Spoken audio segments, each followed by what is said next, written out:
We have networks like LinkedIn and Twitter where people are complaining, a lot of the quote-unquote people posting are bots. Well, on the bot network, they're complaining, there's too many people. And in fact, people suggested a CAPTCHA, right? That thing that you were supposed to prove you're human. They said, we're going to have a CAPTCHA. We have to click on something 10,000 times in 2 seconds to prove that you're a bot.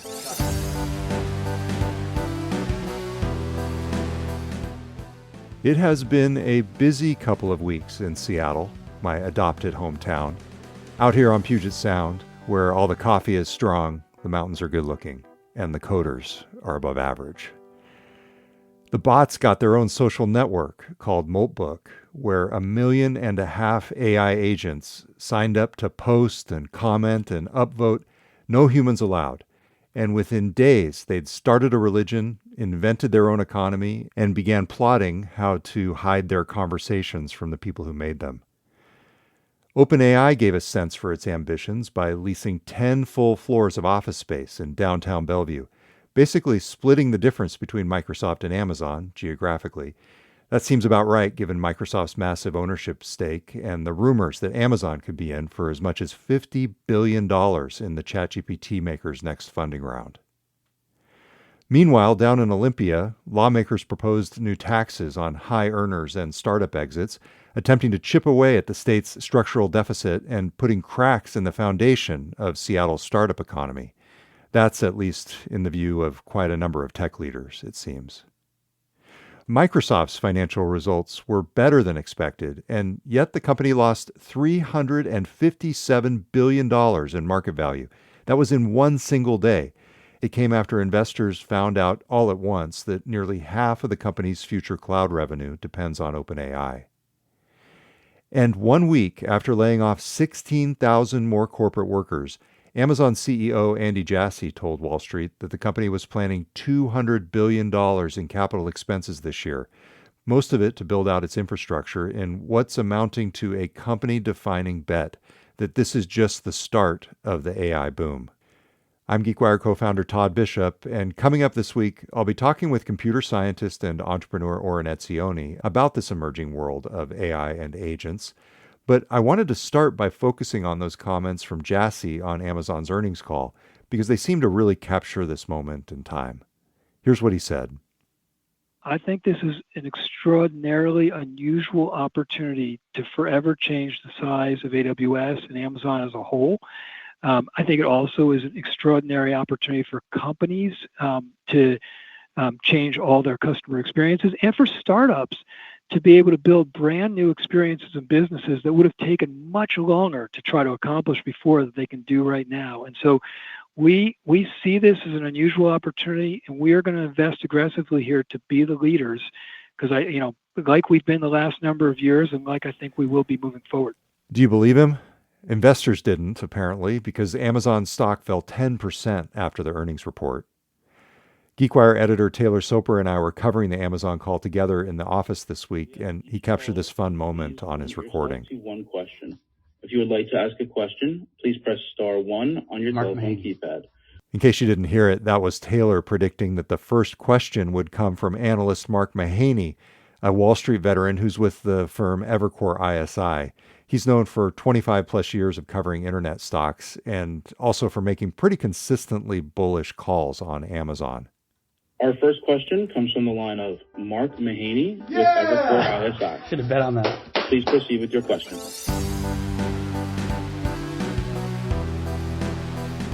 No, we weren't betting on Polymarket or any of the other increasingly popular prediction markets, but clearly Taylor should have been. And so it went this first week of February 2026.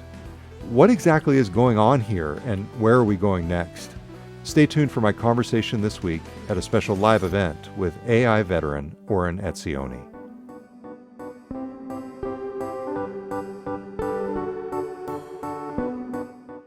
Before we begin, a quick note to let you know that we've got a special GeekWire podcast event coming up, a live recording of the show, Thursday, February 12th at 4 p.m.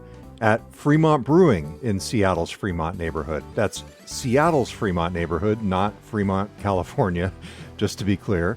My colleague John Cook and I will be hosting a live recording of the GeekWire podcast. in conjunction with the Fremont Chamber of Commerce. The event runs from 4 p.m. to 6 p.m., and I'll put a link in the show notes to where you can sign up for tickets to attend this event. And again, thanks to the Fremont Chamber of Commerce for making this possible. All right, I hope you enjoy this week's show. I spoke this week with Oren Etzioni at a dinner hosted by Accenture in Bellevue, with an audience that included leaders from Microsoft. This was in conjunction with our Agents of Transformation series on GeekWire, which is supported by Accenture. Let's jump in with my intro of Oren.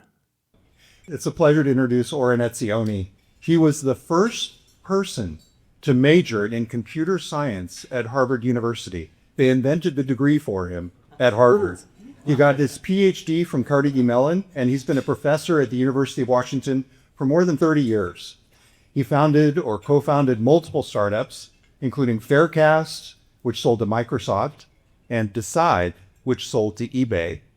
He was the founding CEO of the Allen Institute for AI, where he led AI research for nearly a decade under Paul Allen, of course, the Microsoft co-founder. He founded TrueMedia.org to fight deepfakes in the election, and today he's back in the startup world as co-founder of AI agent startup Percept, founder and technical director of the AI2 incubator, and a venture partner at Padrona.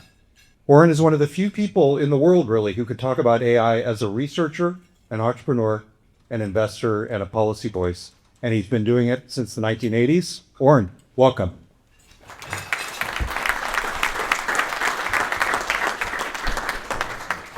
Thank you, Todd. It's really a very kind way of you to talk about how old I am. And there were a couple of accolades you neglected to mention, so I want to start by completing those, which is they're very near and dear to my heart, and that's being Geek of the Year from How could I forget? GeekWire, and even being Hire of the Year when the late Paul Allen hired me, and then Geeks Who Give Back. So I'm a geek, and I want to just, I'll go to your questions. If we get you a chance to ask maybe a question or two, but sit back, relax, enjoy the show. I did want Truth in Advertising tell you as I talked to some of you before this, I realized how little I know about AI in the enterprise. So I'll talk to you about in academia and startups, ideas, deepfakes, but full disclosure, there's a lot that you know about AI that I don't. Okay, well, we'll find those seams, and perhaps we can collaborate in the form of the Q&A toward the end in that regard, Oren. So, Oren, big picture, you've been in AI since the late 1980s, and you were building AI systems really before most people had email. How does AI today compare to the future that you imagined back then? What's your take on where we are today, 3 years after the ChatGPT revolution? The biggest difference from eons ago, where most people couldn't even spell AI, is the fact that the technology actually works, right? When I started, it just didn't work. It didn't do very much. Maybe there was an example here or there.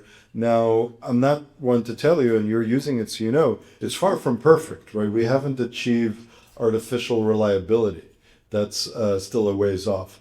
Back in the day, some of my startups, it used to work in categorizing things. You say, okay, this is spam, this is not spam. I did airfares. Airfares are likely to go up, they're likely to go down. But now it's generating stuff. It's generating software, right? Generating code, it's generating documents, generating summaries. So it's a completely different world. And the one other thing that I will add, and again, you're all aware of, is the speed has changed. It's just moving very fast. Oren, where are you going to keep up, apart from GeekWire, of course? I mean, these things are moving so fast. And frankly, one of the challenges that I think a lot of people in the room probably have is, you hear it through word of mouth, you hear it through LinkedIn, and, you might hear it through Moltbook, these days, if you can allow the agents to, jump in and let you jump in on the conversation. We can get into that later. But what are you doing to keep pace with everything? I am very fortunate in that I have two sources. One of them is startups at our incubator downtown, where we do pre-seed incubation. So we start with very early on, very crazy ideas, and we take them through seed. So that means that I really hear about a lot of incredibly cool things. Let me actually give you just two quick examples. Udly AI role plays, right? A startup that's in Seattle just raised a $300 million round. They started out by saying, hey, you can use this AI stuff to teach people how to speak, to teach people how to interview, to train people, to onboard them a lot more effectively. This technology now, you can just record and chat with a bot, and suddenly that whole process that could take weeks, to set up the course works a lot better. So boom. I knew about Udly, which is now a corporate powerhouse, years ago. Another one is Unwrap. So Unwrap is, again, one of our spinouts. It takes information from all the channels that Southwest Airlines, that Visa, that many large enterprises have, whether it's Reddit, whether it's customer forums, whether it's Discord chats, what have you. All that wealth of information summarizes, puts it in an analytics dashboard that the product manager, that legal, that HR can look at and understand what are the customers saying en masse, right? It used to be impossible. Think about, they work with Aura, right? The Aura ring. They get so much feedback. Nobody can keep track of it all, but AI can. So that's one place. And then the other place, which is even crazier and more fun, is UW students. So one of my favorite sayings is, I learned a lot from my professors and even more from my colleagues, but mostly from my students. They're young and they're completely insane, which is perfect. So they've got all kinds of crazy ideas. They're like, Maltbook, you mentioned Maltbook. They're like, oh, this is nothing. Here's what I'm doing next week, myself, as a weekend project. Well, let's stop there for just a second, because, I can imagine that, especially for computer science education, things have completely changed in terms of the capabilities that students can do, the things that the projects they can pull off, as you say, just over the course of a weekend. What are you seeing in terms of computer science education, and how is it impacting what's happening in the classroom? I see two things, one that's on the negative side and one that's on the positive side. So on the negative side, I see a lot of anxiety, and I'm sure that's familiar to all of you who are under productivity constraints and challenges. Well, the kids are wondering, are the jobs going to hold out? I'm a sophomore. What's going to happen in 2 years? What are the skills I need to compete in the workplace? People are hiring fewer new grads, et cetera, et cetera. So that's on the negative side. On the positive side, particularly because they're not subject to regulatory constraints, approval chains, all these sorts of things, they are able to move at tremendous speed over a weekend. So more and more, the kids who are adept with whether it's Codex or Cloud Code or what have you, are just building really, really fast. And that results in the ability to prototype in particular is unprecedented. And are you ending up judging them on their prototypes, on the way they think through the prototypes? How does that end up playing out in terms of the professor-student interaction? Well, now that I'm Professor Emeritus, which emeritus is from the Latin word meaning very old. So I actually, what I teach is a course called Big Ideas in AI. And with the students, I'm less in the nitty gritty of like, do I judge you and so on, and much more around, let's talk about what you're doing, less about how and why you're doing it. What are your goals? So the fact is that these folks, right, whether it's Mark Zuckerberg or Sam Altman or what have you, are becoming increasingly powerful in our society. And we want to make sure that they're bringing ethics to the equation, that they're thinking about the values. So I view my role less in assessing them and more in training them to think about the big picture. Coming up next, we'll talk about AI startups and big tech platforms, where the line is between them and where smaller entrepreneurial companies can make their mark.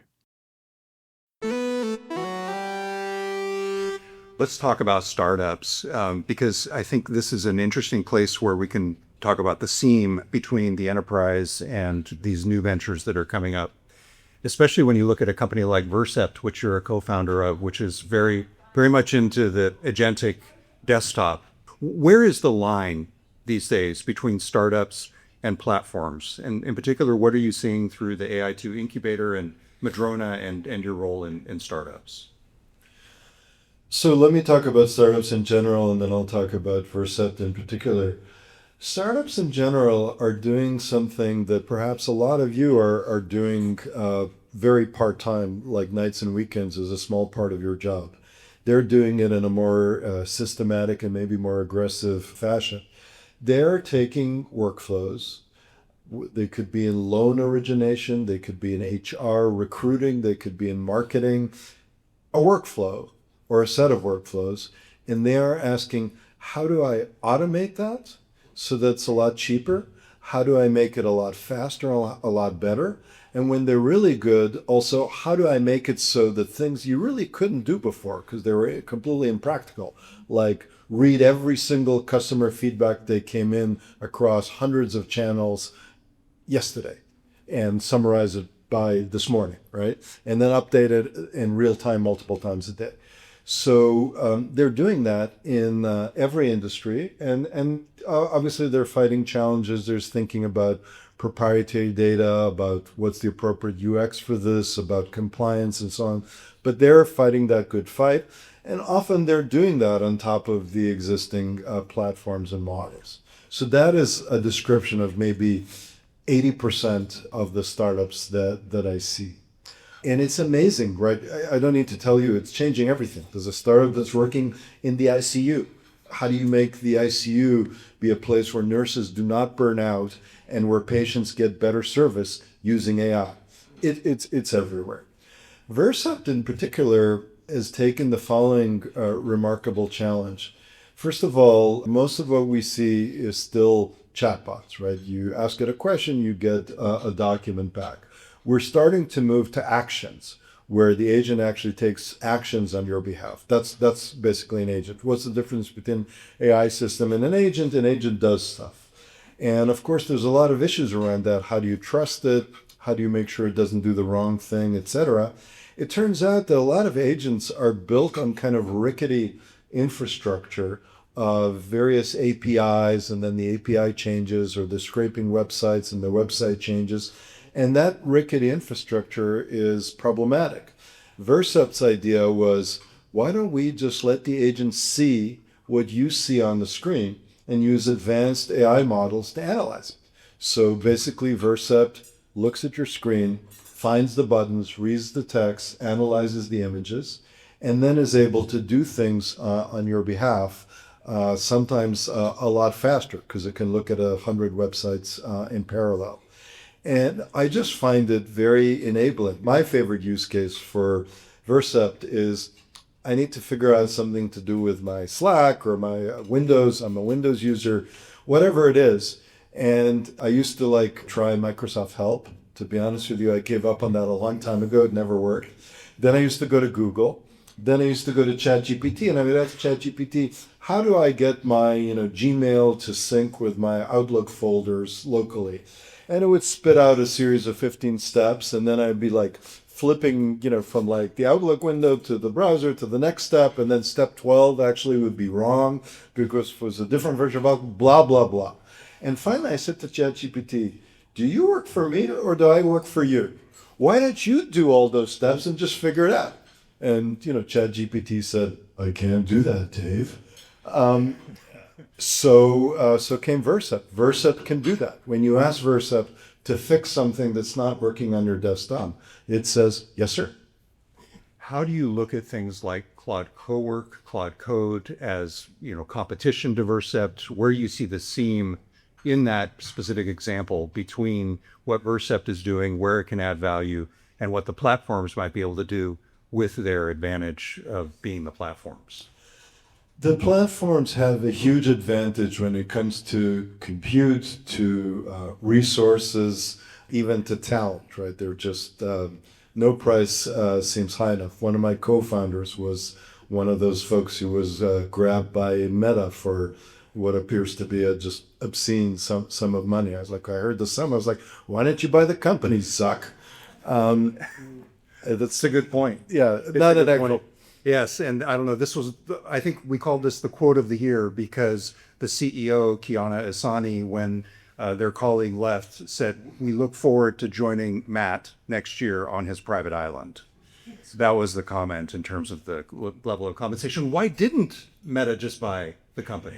And by the way, that was before Epstein Island was in the news. And Yes. so now joining him on this private island has a very different connotation. It's much more worrisome. Anyway, we turned down Epstein's Different era. Yeah, different era. It's an interesting question. Definitely, people bring up regulatory review. The antitrust review was supposed to enable more competition. One unintended consequence is that it's affecting the startup ecosystem in perhaps not the most beneficial way. So that's an issue. But anyway, Matt is amazing. I think that there are places where startups have a natural advantage, and that is when you need to deal with proprietary data, when you need to have a flywheel that incorporates the corporate data, the personal user, basically all the stuff that the platform does not necessarily have access to, or that you don't want sitting on Claude's or ChatGPT servers. So if you want to integrate with a workflow that's on the desktop, et cetera, et cetera. So I think this is going to shake out over time, and some things are natural gimmies for the platform, but there's plenty of room for startups and for products that aren't just the platform. And of course, we're not new to this, right? It's not, Microsoft, an amazing company, but it's not like all software used even by corporations is Microsoft offer, right? Far from it. Let's talk about something very topical and timely in terms of agents. And I alluded to this earlier, Moltbook, this basically Reddit for agents that somebody spun up over the course of a weekend, speaking to the ability to vibe code that we were talking about earlier, and essentially created this closed social network where agents purportedly interact. Oren, you were on LinkedIn and you explained that you compared Moltbook to MySpace, meaning that we're at the very beginning of agent networks, and eventually it'll be replaced by something bigger. What does the Facebook of agent networks look like? Is this the start of a trend? And what does it say about where we're headed in the world of AI agents? Let me give 2 sentences in case you've been under a rock or working hard and kind of heard of Moltbook, but what the heck is it? It is this social network for agents.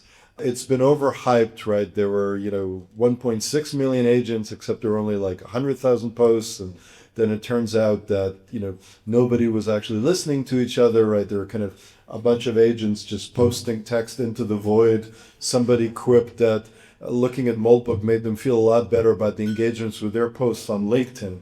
Right. So again, it's not like this, juggernaut.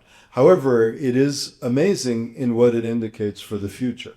And what it indicates for the future is that we will have social networks or interactive networks where software agents are interacting with each other, potentially do good, potentially do harm, potentially be mixed with people. There was a lot of debate or how much of what was posted was actually people, right? We have networks like LinkedIn and Twitter where people are complaining, oh, a lot of the quote unquote people posting are bots. Well, on the bot network, they're complaining, oh, there's too many people.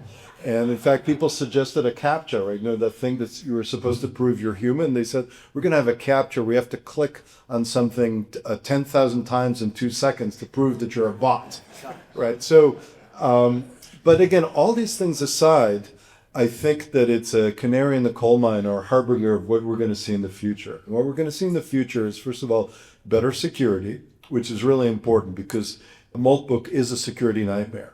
The agents are running on your machine, potentially with access to your private information. They're reading text that somebody else posted externally that nobody controls, which means that they're subject to what's called prompt injection, right? They can suddenly be told to do things with your data that you don't want, et cetera, et cetera. I don't need to go through all the details. It's a nightmare. Down the road, we'll have better authentication, we'll have better security, and over time, these agents will have stronger capabilities. I think there's a kind of nightmare scenario where these stronger capabilities are, well, these agents are going to band together and like take over. I don't subscribe to that. I disagree with Mustafa Soleiman's statement that we're witnessing the birth of a new digital species. These are still tools, power tools, but still tools working on our behalf. And I think there's a potential for a bunch of, say, business to be mediated through this platform. But the jury is still out about what's going to happen. But one thing is for sure, these are going to be very powerful media for the future. It strikes me as you're talking that we're sort of seeing a little bit of an enterprise version of this, just covering Microsoft. I know that with Entra ID in particular, you've seen the notion that agents are going to register much as humans would in the old Active Directory days, to use the old phrase. And so it strikes me that perhaps there are opportunities for, and already we're headed in that direction, for the enterprise version of Moltbook to exist within these corporate environments. Absolutely. And it could be, say, the Microsoft agent version, right? So let's say a bunch of you are fielding agents, creating them, right, just by talking to your model. And maybe you have a colleague in a different office or even next door and you just didn't know. And now, your agents are having a very fruitful exchange. Oh, I need an agent to do foobar. I'm sorry, I'm not familiar with the specifics. And it says, oh, I've collaborated, use mine. Well, mine's 20% faster. Great. Well, so the fact that collaboration could be enabled through the software is a wonderful thing. What are you seeing actually working? What's still unsolved? And where do you see things headed? So what's working short term is the ability to delegate micro workflow and pieces of workflow to the agent, right? So agents aren't just talk anymore. They're actually doing things for you. What's unsolved is security. Many people, not even in the enterprise, right, where there's very big stakes, but people are terrified. It's like, it's going to use my credit card. It's going to have access to my email, right? And again, because I'm somewhat of an optimist, it reminds me of the early days of e-commerce, where I had so many friends who are like, I'm not giving Amazon my credit card. Are you crazy? And now it's like, nobody says that anymore. So I think that both with finer grained controls and with a little bit of maturation, people are going to be using agents just because it's going to be that much easier to do what you need to do. So we need to develop trust. And as I mentioned before, we really need to develop reliability. So the thing that's quite frustrating is what's called the jagged edge, where you give it a request and it does amazing things for you. And I'm like, I just saved an hour and a half. And then you give it a similar request, something that looks to you to be pretty much identical, and it just churns and produces garbage. And you're like, I just wasted an hour and a half trying to get it to do the simple thing. I might as well just do it myself. Coming up after the break, Oren Etzioni shares his thoughts on the competition among the major AI research labs and big tech platforms. Let's talk big picture about the platform competition. How do you see the race shaping up from your perspective between Microsoft, Google, Amazon, OpenAI, and Anthropic? So one of the reasons that Todd likes to talk to me sometimes is, I being an academic and kind of a renegade, I'll just say anything. So I'll tell you what I think, and if in 15 minutes from now it turns out not to be true, hopefully you've forgotten I said it. And if you didn't, I was wrong. I'm not afraid to be wrong. OpenAI, I don't believe it. They're running around like 1,000 chickens with their heads cut off. OpenAI is the Moltbook of these corporations. What is their business? Sure, they're printing money on ChatGPT, but that's not their business, right? I'm not sure what their business is. So I worry about OpenAI for people who are OpenAI shareholders. Google, right, and this is not an original point, has all the pieces, all the way from the chips, right, completely vertically integrated to tremendous data sources through YouTube and other things, to the modeling and the talent. So they start on the back foot, but Google is poised to, I think the technical phrase is, kick their ass. And then the other thing that's happening in the in the near term is certainly Anthropic and OpenAI, and this has been widely reported, are racing towards an IPO, right? They're burning money, they need more money. And I think that once they're public, we're going to get more information and we're going to see quarter by quarter who's really winning here. And I don't short stock, but if I did, I'd short OpenAI. I'm going to turn the tables on you again. Do you see how much of a renegade I am? Rumor has it, Todd, that you use a lot of AI, maybe even agents, in your work. So I'm going to interrupt this interview to ask you a question. Yeah, so I am a user of Vercept. I have, just as an example, I have a task that I have to do every week that is a 10-minute task that I just don't want to do. I have to assemble a series of PDFs into a unified PDF, put it into Adobe, export it and compress it. And I've been using Vercept, and it's, to me, a good example of just you teaching an agent to do what you do much as you would teach or delegate an assignment. And so it's been, for me, one of the windows into where we're headed in terms of these agentic workflows. I want to mention one more example, which again is telling of where we are today, what's not working, but it is going to be solved soon. I'm often taking some document, like for example, I just looked at Dario's essay about AI in its adolescence, but it's 80 pages. Dario, where do you get the time? So my first reaction before I read the whole thing is I want to ask ChatGPT, which is the LLM that I use to summarize it. So I put the URL into ChatGPT and I said, summarize it. And it says, well, I can't access the information. So I have to go to the place, save it to a PDF, then upload the PDF and, have it summarized. And I'm like, come on. That is ridiculous. Go ahead. Yes. And, maybe I'm being too strict in my definition of agents too. Like one of my workflows as a reporter is to, when I start reporting a story, I gather as much information as I can in a PDF, and I will bounce between, as a fact checker, as a drafter, as a researcher, Notebook LM, Claude, Gemini, ChatGPT, Perplexity. And Perplexity is really the only one in my experience that allows you to go between multiple different LLMs by using the dropdown. And for me, it seems like this is a massive opportunity in terms of unifying these workflows that people are doing manually. What you're talking about right here, or there's these gaps that we as users are leaping over, and there's really no reason long-term for us to be doing it ourselves. Exactly. And let me just tell you another quick anecdote that you might find helpful. I was asked to give a talk about AI and agriculture to some groups, right? State of Washington, a lot of agriculture. And I know nothing about agriculture, but they said, just give us AI 101. And I was thinking, what is AI 101 for a bunch of ag folks? So I emailed them. I said, can you give me the list of questions that you want my talk to address? They sent me a great list of questions. I took the questions, pasted into ChatGPT. I said, create me a talk, outline slide by slide of what I should say for an ag audience. I told it who I am, who the audience is. It came up with an outline of the talk. I looked at it. I don't just use AI content without looking at it. It was pretty good. I made a few changes. Then I took that outline of a talk and I gave it to slide making software and I said, make me the talk. And it created this beautiful set of slides. I gave the talk.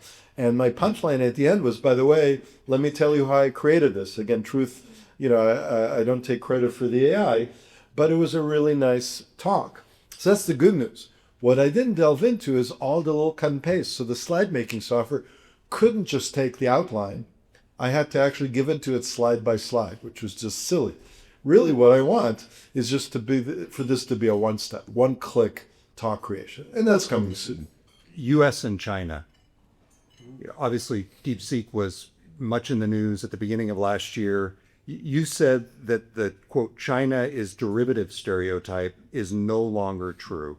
What should folks in this room know about China and AI? So as an academic, one of my favorite sayings is, I told you so. Because, it's not like I make a lot of money as an academic, so it's like at least you get the... So quite a few years ago, we did an analysis of academic paper trends in the top conferences in AI. And what we saw was ascendance of Chinese papers. And not just, the middling papers, but the very best papers, the very best conferences. And we projected the trend, and we said that right around now, we're going to find that the academic work from China is every bit as powerful academically as it is from the US and other places. That's turned out to be true. It's also true in the open source community where their models are fantastic. And it's also true in technical innovation. And for example, Microsoft specifically has been pressured by the various administrations, right, to turn off Microsoft Asia, right, the Chinese research lab. And Microsoft resisted, saying, what are you talking about? We get at least as much out of that lab as they're learning from us. So the idea was that this was a channel for IP being stolen from Microsoft and from the US, but actually quite the opposite. At the very least, it's the basis of a very vibrant exchange. So I'm actually a China hawk. I'm very concerned about China's role in the world and vis-a-vis our society. But the solution is not to underestimate them, because that would be a mistake. Oren, you spent about a year or more at a nonprofit called truemedia.org. And this was really an effort to identify and combat deepfakes in the lead up to the presidential election in particular. What did you learn from that experience? And are there takeaways that would be examples that people in this room should be worried about or frankly not worried about based on the things that you learned? Very quickly, in 2024, where hundreds of millions of people, if not more, went to the polls all over the world, and of course leading up to our election in November, we set out to create tools for newsrooms and for fact checkers and for private individuals to be able to tell whether something is fake or doctored, an image, a video, audio. You may remember the fake audio of Joe Biden that was there during the New Hampshire primary telling people not to vote. And in every election all over the globe, we found instances of this, and this has continued. For example, President Trump shared a modified image. I don't know if you saw the New York Times article, modified image of a woman who was arrested in Minnesota, AI modified image of her, sending a very different message than the original image. So this is happening all the time. The good news, if you will, is that it hasn't generally changed the outcome of many elections. It's not as bad as I had feared. The bad news is that often we are fighting the last war. So the last war, which was 2024, we won. The elections were not overly influenced by deep fakes. The next war, and I don't know if it's coming in 26 or 28, but I'm quite sure that it's coming relatively soon. The next war is that technology has gotten so much better, so much cheaper, so much easier to invoke by a non-state actor, by one of these hackers over a weekend, but maybe without the great motivations of EW students, can attack at tremendous scale a large number of races with a large number of pieces of media. And our systems right now actually do a pretty good job of finding that one piece of media and carefully authenticating it, saying, oh, no, this is fake, don't believe it.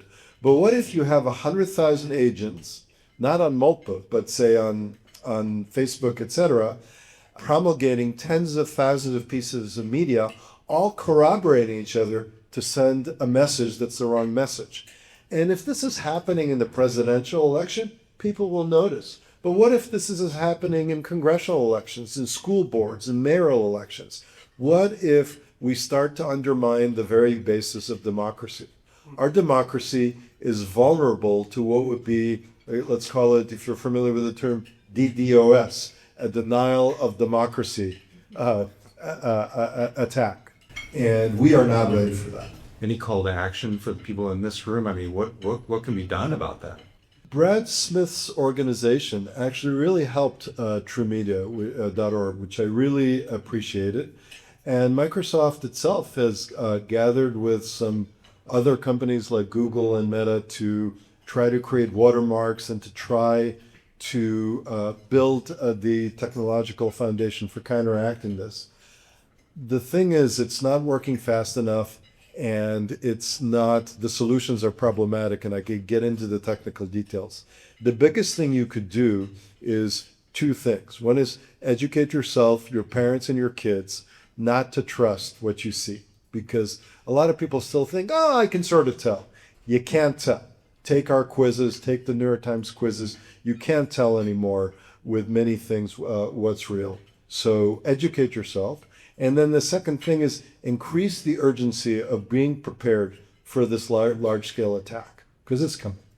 You've said that AI adoption is not something that leaders can delegate. For example, CEOs can delegate to the CIO or to the general counsel. The CEO has to lead it, at least the CEO of the company or the leader of the organization.